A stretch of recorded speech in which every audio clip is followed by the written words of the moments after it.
본문의 말씀을 통해서 조건의 문제가 아니라 관점의 문제, 조건의 문제가 아니라 관점의 문제라는 제목으로 말씀을 함께 나누겠습니다. 서론 부분에 영화 이야기를 좀 자주 하는 것 같습니다. 오늘도 영화 이야기를 한번 해보면 보셨는지 모르겠지만 더 리더라는 영화가 있습니다. 리더라는 단어는 누군가를 끌고 가는 리더가 아니라 책을 읽어주는 사람이라는 의미에서 리더입니다. 이 영화에는 한나라고 하는 한 여인이 등장합니다. 친척도 가족도 없이 외롭게 살아가는 여인이고 또 버스표, 검표원으로서의 가난한 삶을 살고 있는 여인입니다. 여인은 학교를 다니지 못했기 때문에 글을 읽을 줄 모르는 거예요. 그러니까 책도 볼 수 없고 글을 쓸 수도 없는 것이지요. 이 여인이 한 소년을 만나게 됩니다. 마이클이라고 하는 한 소년을 만나게 되는데 한참 연하이지요. 그 소년과 사랑에 빠지게 되는데 이 소년은 이 한나를 위해서 날마다 책을 읽어줍니다. 글을 모르는 여인이 평생 한 번도 책을 읽어보지 못했을 것 아니겠습니까? 근데 누군가 책을 읽어주니 책 내용이 너무 즐겁고 좋은 겁니다. 책을 읽어주고 또 책 읽어주는 소리를 들으면서 사랑이 깊어져 갔는데 이 한나라는 여인이 이 어린 마이클의 장래 미래를 위해서 놓아지기로 합니다. 그리고 8년의 세월이 흘렀습니다. 이 청년 마이클은 법대생이 되었습니다. 또 8년 동안 수많은 전쟁이 일어나고 또 나치가 또 몰락하게 되는 일들이 있었지요.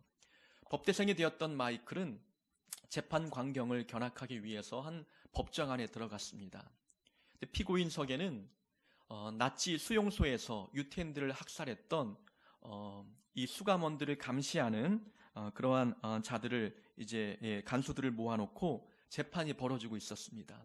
그 간수 중에 한나라는 여인이 함께 앉아 있는 겁니다. 다른 간수들은 본인은 아무런 죄가 없다고 변명하기 일쑤였는데 한나라는 여인은 성격이 어린아이 같고 또 그리고 아주 단순합니다. 그러다 보니 변명조차 하지 않고 앉아 있는 거예요. 모든 것을 솔직하게 이야기하고 있는 것이죠.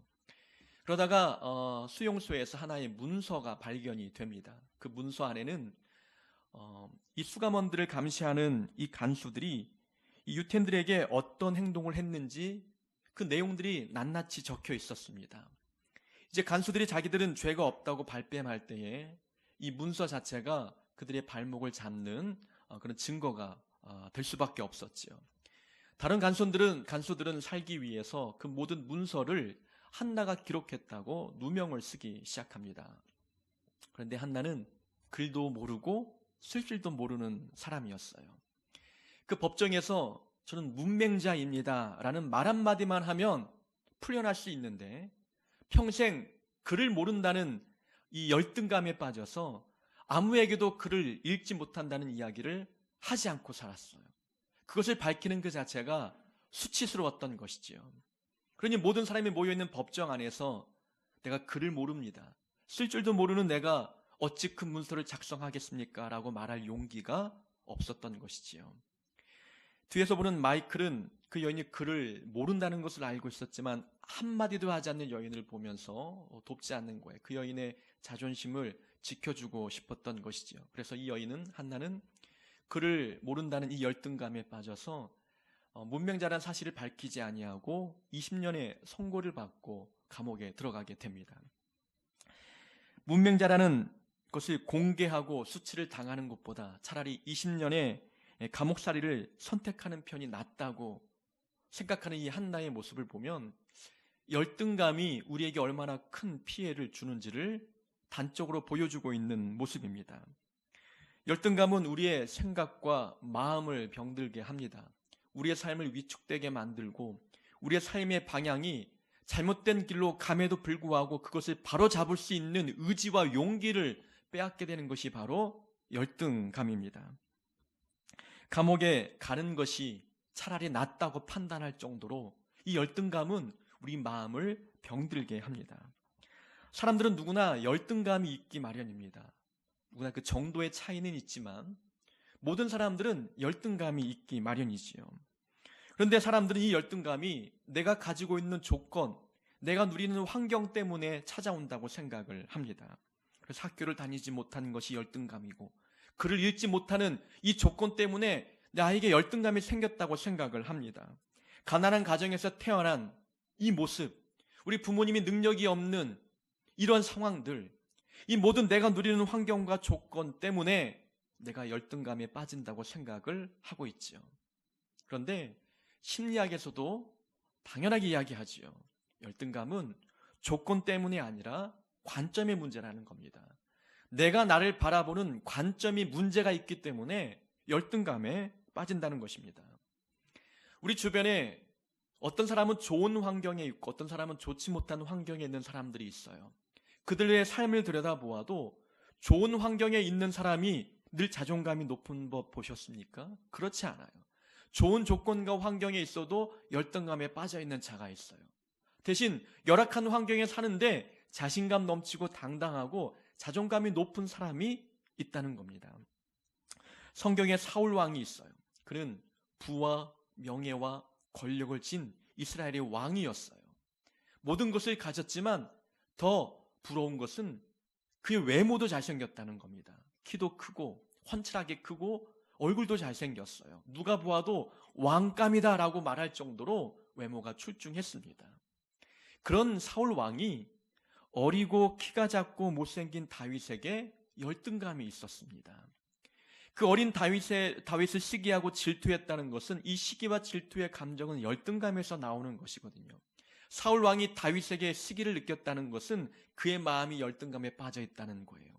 남들이 갖지 못한 수많은 좋은 조건을 누렸던 사울 왕이 열등감에 빠져 있다는 것을 보면은 조건과 환경은 우리 열등감의 원인이 될 수 없다는 것을 보여주는 것이지요. 자기를 보는 관점이 문제였다는 겁니다. 반면에 다윗은 어땠습니까? 어린 소년입니다. 열악한 환경에서 자랐어요. 그는 목동이었습니다. 키도 작고 성경에 보면 그의 외모가 그렇게 호남형이 아니었다고 이야기를 합니다. 다윗이 얼마나 자존감이 높고 자신감이 넘쳤는지 단적으로 보여주는 장면은 그가 골리앗과 마주치는 장면이었어요. 그는 돌멩이와 물매만 들고 골리앗을 향해서 달려갑니다. 그가 들고 있는 무기는 무기가 아니라 장난감 같지 않습니까? 이 장난감에 비해서 골리앗이 들고 있는 그의 허리에 찬 칼과 그가 휘두르는 철퇴는 누가 보아도 두려움을 줄 만한 무기였습니다. 덩치만 보더라도 다윗과 상대적으로 굉장히 컸지요. 그런 골리앗 앞에서 당당했던 다윗의 모습을 보면 그의 자존감이 얼마나 높은지를 보여주고 있는 것이지요. 그가 가지고 있는 삶의 조건은 뛰어나지 않았지만 그 삶의 조건 때문에 그것이 그 마음의 어떤 열등감의 조건이나 자존감의 조건이 될 수 없다는 것을 보여주고 있는 것입니다. 문제는 관점입니다. 열등감이나 자존감은 조건에서 오지 않습니다. 자기를 바라보는 관점이 문제인 것이죠. 자기를 보는 관점이 부정적이기 때문에 열등감에 빠지는 것입니다.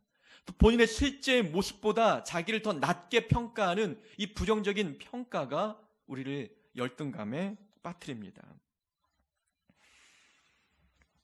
우리의 열등감이 조건의 문제가 아니라 관점의 문제라는 것은 어찌 보면 다행스러운 일입니다. 이 열등감이 조건의 문제라고 하면 열등감에서 벗어날 수 있는 기대감을 갖지 못하잖아요. 우리의 조건과 환경을 우리가 어떻게 바꾸겠습니까? 이 가정에서 태어난 것 우리가 바꿀 수 있겠습니까? 이 몸을 갖고 이 모습 갖고 태어난 것 우리가 바꿀 수 있겠어요? 열등감이 조건에서 온다고 믿으면 조건이 바뀌지 않으면 열등감도 회복이 안 되는 거예요. 그러나 다행스럽게도 우리의 열등감은 관점에서 비롯된 것이기 때문에 우리의 관점만 바꾸면 열등감에서 회복할 수 있다는 것입니다. 이게 얼마나 감사하고 다행스러운 일인지 모릅니다. 우리는 그래서 기독교 세계관을 성경 공부 시간에 배우고 있습니다. 지난주에는 자기를 보는 관점에 대해서 우리가 성경 공부를 했지요. 우리가 성경 공부 배운 걸 가지고 다음 주에 이제 또 설교를 통해서 한번 다루게 되는데, 지난주에는 모세와 기드온을 통해서 그들이 갖고 있는 열등감의 문제가 무엇인지를 함께 살펴보았습니다. 모세는 본인의 외모, 조건, 가지고 있는 이 외모의 조건 때문에 열등감에 빠진 인물이었습니다. 하나님 앞에 저는 말도 어눌합니다. 입이 뻣뻣하고 혀가 둔한 자입니다. 그래서 하나님의 부르심 앞에 순종할 수 없다고 이야기했죠. 그때 하나님께서는 모세의 무엇을 바꾸셨습니까? 그가 갖고 있는 외형적인 조건을 바꾸시지 않았지요. 기적을 통해서 우둔한 입과 뻣뻣한 혀를 부드럽게 만드시고 그에게 말 잘하도록 재능을 부어주셨습니까? 하나님은 그의 조건을 바꾸신 것이 아니라 너를 만든 이가 누구냐? 너는 나의 작품이다. 너를 그렇게 만든 데는 나의 계획과 목적이 있다라는 말씀을 들려주셔서 자기를 바라보는 관점을 바꿔주셨어요. 기드온도 마찬가지지 않습니까? 저는 므낫세 지파 중에 가장 작은 자입니다. 본인의 출신 배경을 조건 삼아서 하나님의 부르심 앞에 응할 수 없다고 열등감에 빠져있는 모습, 자신감 없는 모습을 보여주었습니다. 그런 기드온을 향해서 하나님은 너는 큰 용사다라고 말씀하셨습니다. 자기를 바라보는 관점을 바꾸신 것이지요. 하나님은 우리의 열등감이 우리를 바라보는 안목에 문제가 있었던 것이지 내가 누리는 조건, 어떤 신체의 문제, 외모, 가정환경 이것이 우리의 우리를 열등감에 빠지게 만드는 원인이 되지 않는다는 것을 하나님께서 우리에게 보여주고 있는 장면이지요. 관점을 바꾸면 열등감에서 회복할 수 있어요. 관점을 바꾸면 나를 바라보는 안목도 달라지게 되는 법입니다. 오늘 본문에는 입다라고 하는 사사가 등장합니다. 사사기에는 총 12명의 사사가 등장하지요. 사사라고 하는 말은 이 당시만 해도 이스라엘에 왕이 없던 시기였어요.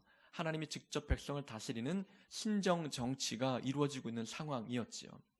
왕이 없다 보니까 외세 침략을 많이 받습니다. 그럴 때마다 하나님께서는 한 지파의 한 사람을 부르시고 그에게 그 민족을 구원할 수 있는 사명을 맡기십니다. 그런 자들을 사사라고 이야기하는 거예요. 총 12명의 사사 중에 우리가 기억하고 있는 유명한 사사가 기드온, 그리고 여자 사사 드보라, 아니면 삼손, 유명하죠. 이 세 인물만 우리가 기억하겠지만 입다, 본문에 나와 있는 입다도 이 사사 삼손과 동등한 그런 위치에 있었던 사사였습니다. 이 입다의 출신 배경을 보면은 굉장히 상처 깊은 조건을 갖고 있는 인물이었습니다. 그의 아버지는 길르앗이었지만 그의 어머니는 기생이었습니다. 아버지가 기생을 만나서 이 입다를 태어나게 했던 것이지요. 길르앗에게는 또 다른 아내가 있었습니다. 본처가 있었던 것이지요. 태어나 보니까 엄마는 기생이었고 배다른 형제들이 있었습니다. 그 형제들에게 온갖 고난을 당하고 상처 입는 말들을 통해서 그런 상처를 받고 자라게 되지요. 아버지 유산을 물려받을 때쯤 되니까 이 배다른 형제들이 너는 기생의 아들이니 아버지의 유산을 물려받을 자격이 없다 말하며 그를 쫓아냈습니다. 아버지도 가만히 있고 또 그 고향의 장로들도 그 모습을 지켜볼 뿐이었습니다. 그래서 입다는 돕이라는 지역에 가서 살게 되었는데 이 돕 지역에 살자 그를 따르는 많은 무리들이 있습니다. 성경에 보니까 잡류들이 나와서 입다와 함께 했다라는 그런 기록이 있지 않습니까? 이 잡류는 사회적으로 소외된 자들, 마음이 공허한 자들, 상처 입은 자들이라는 의미가 있어요. 이 입다는 그들의 마음을 헤아리고 그들의 마음을 보듬어 주었기 때문에 입다를 다 따르는 겁니다. 입다의 이야기를 읽어보면 홍길동전이 생각나는 거예요. 홍길동도 호부호영을 하지 못해서 쫓겨나잖아요. 또 홍길동도 자기를 따르는 무리를 이제 거느리면서 이제 그들의 군사훈련을 통해서 어떤 의적의 활동을 하잖아요. 입다도 그와 동일한 자였어요. 입다는 그를 따르는 무리를 모아놓고 군사력을 갖추고 힘과 능력을 키웠습니다. 그런데 이제 이 이스라엘 민족을 괴롭히는 암몬 족속이 올라오기 시작합니다. 암몬 자손이 이스라엘을 괴롭히자 길르앗의 장로들이라고 하는 것은 입다의 고향의 어른들이 입다를 찾아오는 겁니다. 우리 민족이 암몬 자손으로부터 괴롭힘을 당하니 이 암몬 자손으로부터 우리를 구원할 자가 우리에게 없다. 자네가 와서 우리를 도와줬으면 좋겠다라고 이야기합니다. 장로들이 입다에게 도움을 청할 정도면 입다는 이미 암몬 족속을 대적할 만한 군사력을 갖고 있다는 거예요. 근데 여기서 중요한 내용이 나옵니다. 여러분, 입다는 힘이 있었어요. 권력이 있습니다. 그런데 힘과 권력을 가지고 복수하는 데 사용하지 않았다는 겁니다. 힘을 키운 뒤에 나를 쫓아낸 형제들, 내게 상처 준 내 가족들, 또 그 모습을 지켜보면서 아무런 도움도 주지 않았던 그 고향의 장로들, 내가 그들에게 원수를 갚겠다라고 행동하지 않았다는 거예요. 이것만 보더라도 입다는 하나님을 섬기는 사람이었습니다. 그 마음 중심에 하나님이 있었기 때문에 본인의 힘과 권력을 민족을 돕는 데 사용했지 자기의 감정에 분풀이하는데 사용하지 않았다는 겁니다. 사사기 9장에 보면은 아비멜렉이라는 인물이 나와요. 그는 12사사 중에 들어있는 인물이 아니죠. 자칭 사사가 되고 싶은 욕심에 형제들을 다 죽이고 그가 민족의 지도자가 되겠다고 나섰던 잔인한 인물입니다. 이 아비멜렉도 기생의 아들이었어요. 그도 잡녀들과 함께 어울리면서 독자적으로 세력을 키웠던 인물입니다.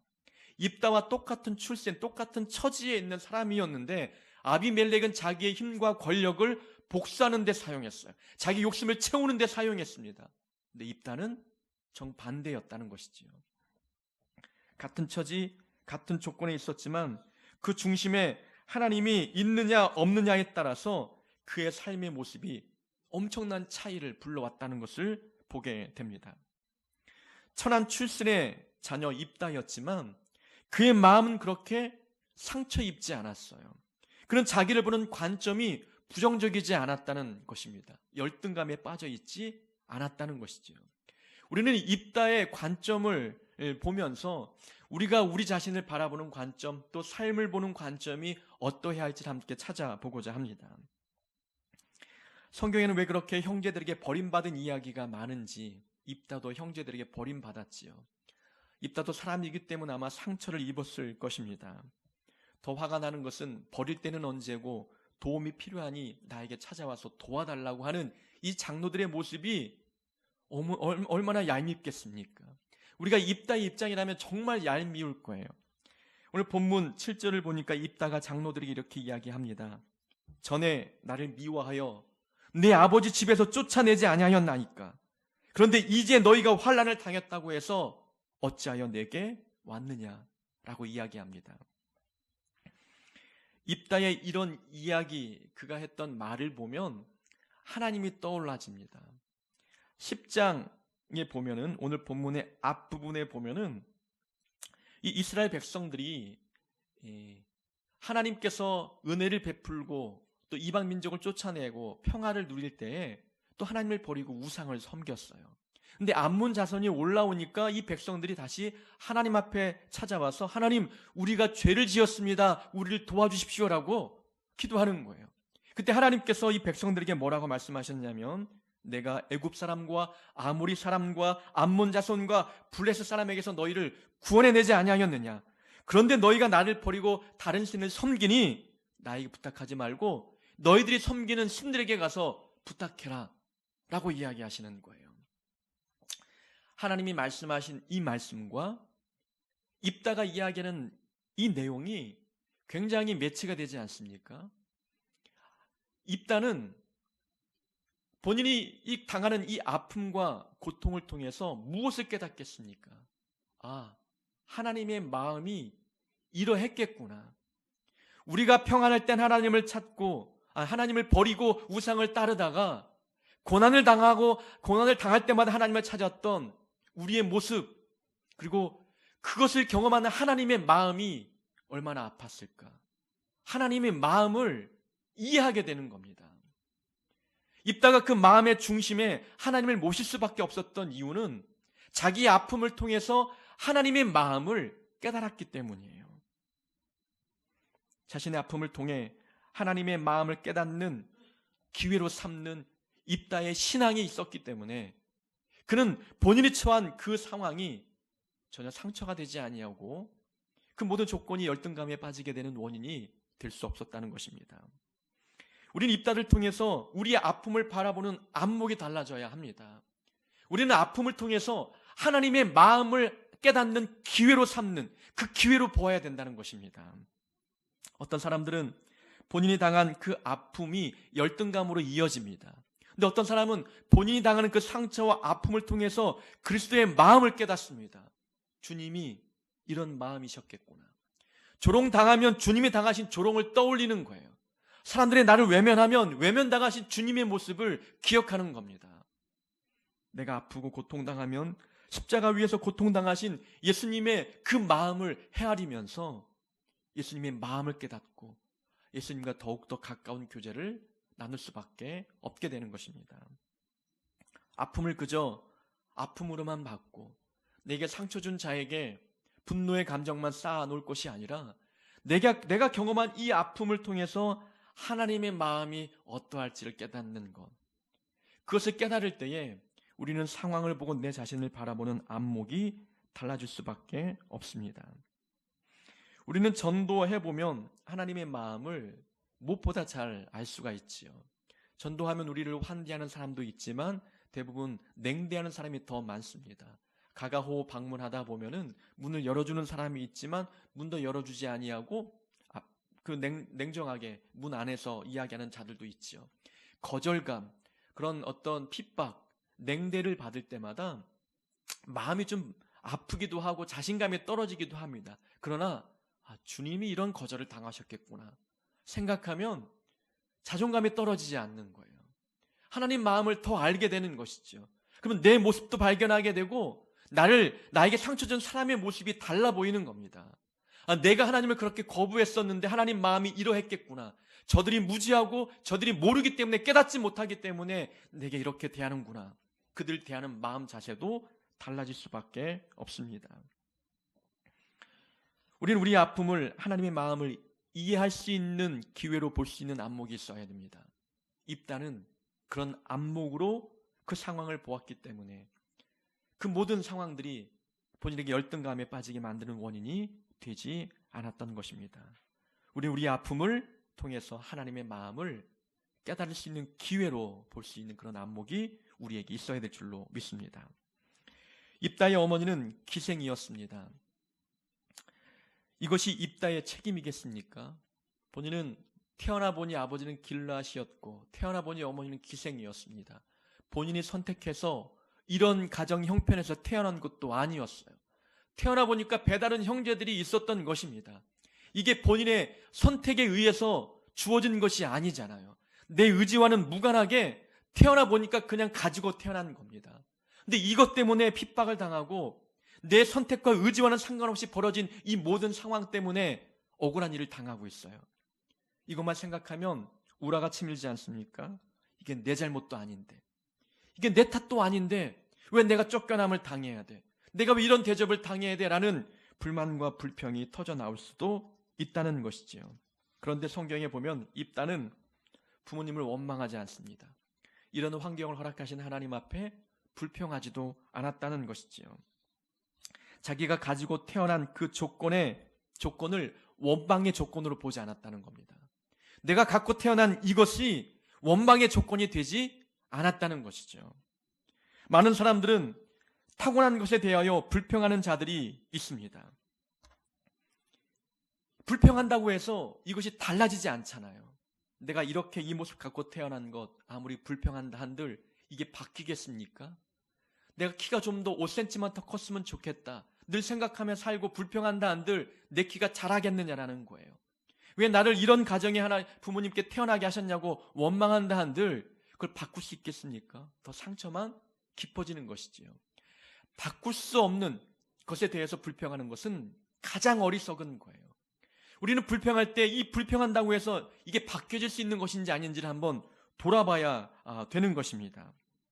사람들은 열등감에 빠지게 되는 원인 중에 하나가 타고난 조건 때문에 열등감에 빠질 때가 있어요. 가지고 태어난 조건 때문에, 가정 환경, 부모님, 내 외모 이런 것 때문에 열등감에 빠진다는 것이지요. 그러나 그것이 바꿀 수 있는 게 아니잖아요. 열등감의 조건이 될 수 없다는 겁니다. 가지고 태어난 것은 하나님이 주신 거예요. 그것은 감사의 조건이 되어야 되는데 우리는 원망, 불평의 조건이 되고 있다는 겁니다. 입다는 그런 우리에게 도전해주고 있는 겁니다. 본인이 가지고 태어난 것은 원망의 조건이 될 수 없다는 것을 우리에게 보여주고 있는 것이지요. 올해 2월 달에 재미있는 기사가 올라왔습니다.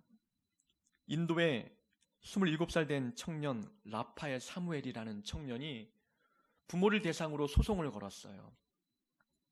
본인이 원하지도 않았는데 이 세상에 태어나게 한 부모님을 소송한 겁니다. 내 뜻대로 태어난 것도 아니고 내 허락도 없이 태어나게 해놓고 강제적으로 학교 보내고 취직하라 압력을 가하는 이 부모님에 대해서 소송을 건 거예요. 내 뜻대로 태어난 것이 아니기 때문에 평생 내가 먹고 사는 이 비용을 부모님이 대야 된다고 손해배상 청구를 한 것입니다. 어떻게 생각하십니까? BBC 기자가 답답해서 물었습니다. 태어나서 불행하다는 것이냐 물었더니 행복하긴 하지만 불행하진 않지만 태어나지 않았으면 더 좋았겠다는 생각을 한다고 대답을 합니다. 우리가 태어난 것이 우리 선택에 의해서 태어난 것은 아니에요. 그러나 이것이 불만과 불평의 조건이 될 수 있느냐라는 겁니다. 부모님에게 소송을 걸 만큼 이게 원망과 불평의 조건이 될 수 있는 것은 아니라는 것이지요. 우리는 내가 가지고 태어난 것, 여기에 대해서 이것 때문에 열등감에 빠진다. 심리학에서는 타고난 조건 때문에 열등감에 빠지는 것은 마음의 문제라고 이야기합니다. 마음 먹기에 따라서 달라진다고 이야기하지요. 그것을 인정하라고 이야기합니다. 타고난 것은 그저 받아들이고 인정해야 열등감에서 회복될 수 있다고 이야기합니다. 근데 인정하는 게 그렇게 쉽지 않잖아요. 가지고 태어난 조건만 봐도 누구는 금수저를 물고 태어났는데 우리는 흙수저를 물고 태어났다고 생각해 보면은 상대적인 박탈감, 거기에서는 비교의식에서는 열등감이 있을 수밖에 없어요. 근데 그것을 인정하라고 이야기하는 그 자체가 무책임하게 보이지만 그래서 우리에게 필요한 것은 기독교적인 세계관이라는 겁니다. 기독교적인 세계관으로 우리의 삶을 볼 때에 하나님은 누구를 선택하느냐라는 겁니다. 하나님이 우리를 선택할 때 조건을 보느냐? 그렇지 않다는 거예요. 오늘 성경에 보면 1절에 입다를 소개할 때에 입다의 가정 환경과 그의 출신 배경을 먼저 이야기한 것이 아니라 입다가 어떤 사람인지부터 단정 짓고 출발합니다. 길르앗 사람 입다는 큰 용사였으니 라고 입다가 어떤 인물인지부터 소개하고 있다는 겁니다. 그 다음에 그 뒤에 그의 출신 상황들을 이야기하고 있다는 거죠. 이것은 무엇을 의미하냐면 그가 큰 용사가 되는 데에는 그의 출신 배경이 전혀 아무런 효과를 발휘하지 못한다는 거예요. 그가 하나님의 일꾼이 되는 데에 있어서 그의 가정 환경은 전혀 문제가 되지 않는다는 것을 보여주고 있는 것입니다. 그의 어머니가 기생이든지 그렇지 않든지 그건 상관없이 입다는 큰 용사라는 겁니다. 하나님은 그의 조건을 보고 그를 선택하신 것이 아니라 하나님의 사랑에 의해서 그를 선택한 거예요. 그 믿음을 보시고 그 마음의 중심을 보시고 그를 선택한 겁니다. 하나님께서 우리를 조건을 보고 선택하지 않는 분이라는 분명한 믿음이 있으면 우리가 가지고 태어난 이 조건에 대해서 우리는 불평하지 않을 수 있는 거예요.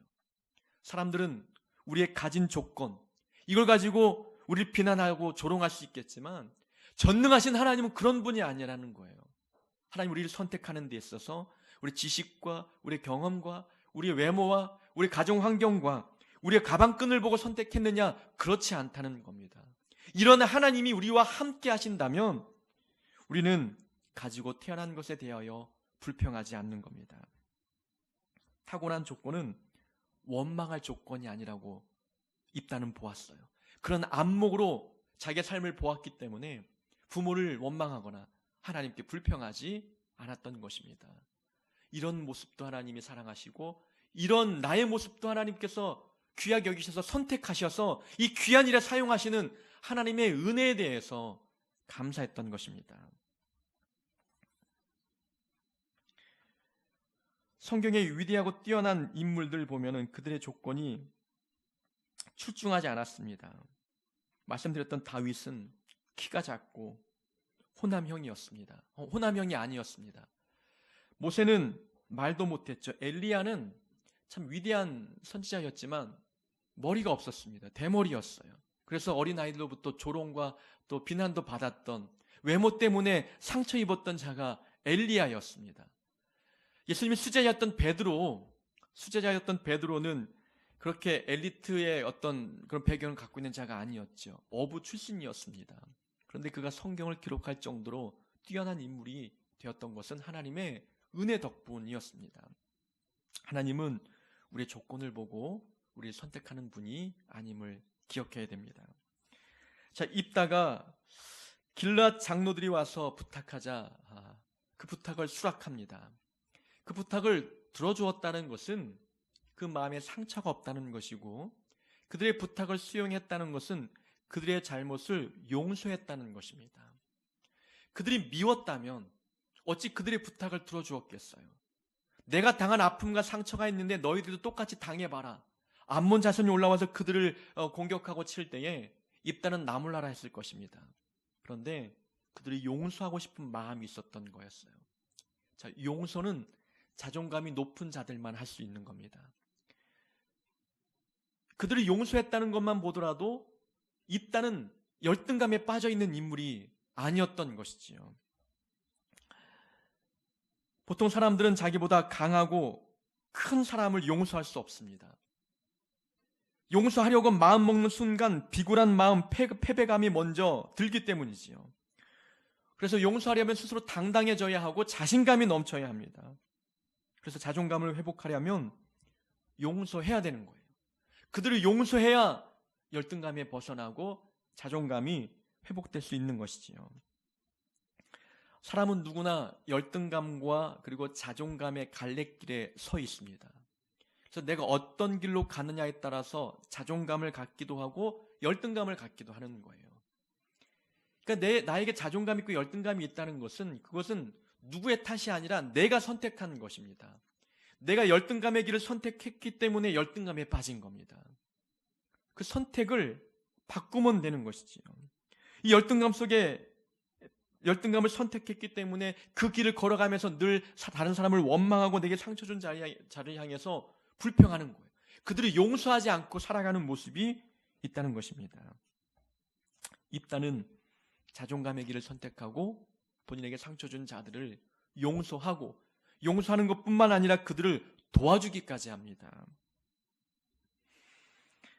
그가 이렇게 넓은 마음을 갖게 되었던 것은 하나님이 채워주신 은혜가 있기 때문이었습니다. 자, 형제들은 입다에게서 아버지를 빼앗고 가정을 빼앗고 아버지의 유산을 빼앗았어요. 그런데 하나님은 사람이 빼앗은 것을 갚아주시는 분이셨습니다. 입다를 다시금 그 민족의 우두머리로 삼으시고 그에게 상처 준 자들이 입다 앞에 무릎을 꿇게 하시고 그에게 도움을 청하고 부탁하는 위치에 서게 하셨습니다.